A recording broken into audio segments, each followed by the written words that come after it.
Good morning. Welcome to Daily Focus. And this morning we are going to be in Psalm 74. And I'm not going to read the whole chapter. I've actually got a meeting I've got to get to, and I was afraid that this meeting may interrupt my flow of mornings and go from one meeting to another, and I wouldn't get time to spend with you this morning. So I want to kind of go a little quickly as we look at this theme. I think it was yesterday or the day before, one of my really good friends was lamenting some of the challenges of our country, lamenting some of the challenges of our culture.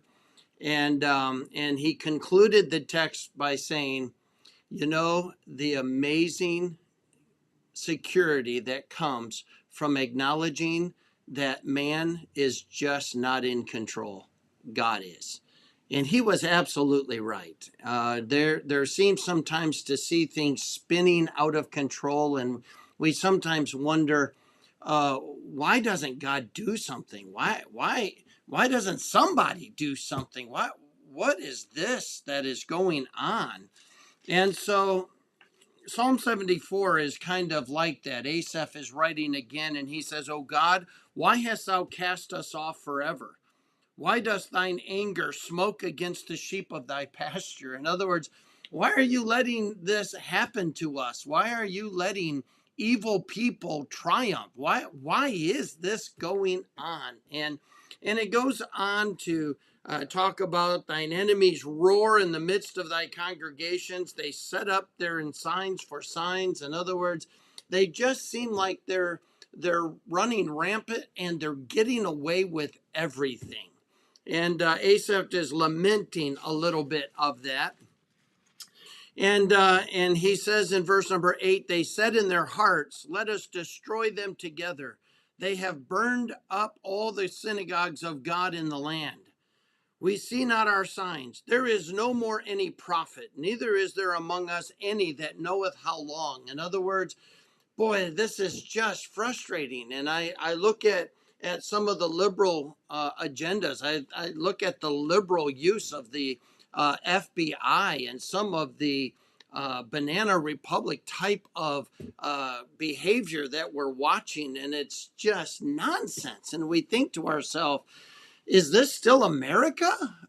Is this still the place where we have religious freedom, we have individual freedom, where it is a government of the people, by the people, for the people, by the people?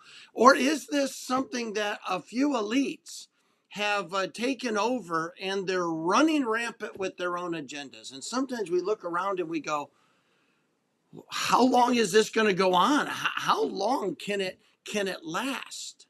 And that's where Asaph was, and he was lamenting that real struggle in his mind. But he says in verse number 18, remember this, that the enemy hath reproached, O Lord, and that the foolish people have blasphemed thy name.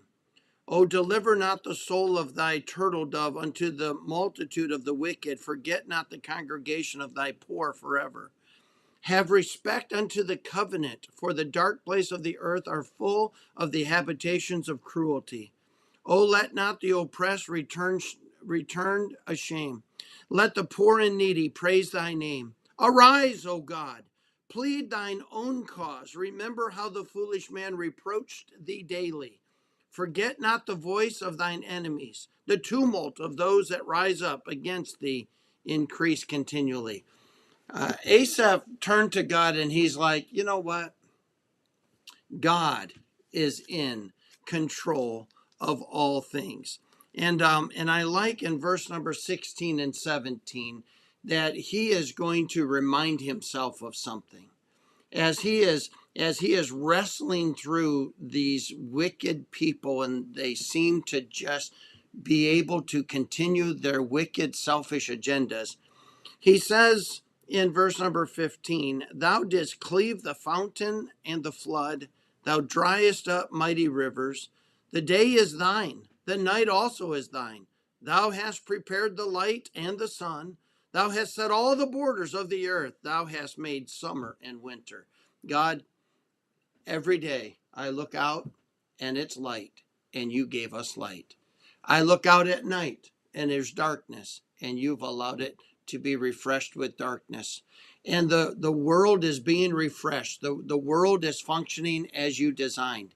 Uh, Summer and winter have their purposes according to your design. God, I'm reminded when I just look at the fact that the sun came up and the sun goes down, you are still in control. May that encourage you today. And may you remember, God is always in control. God bless you. I'll look forward to seeing you tomorrow.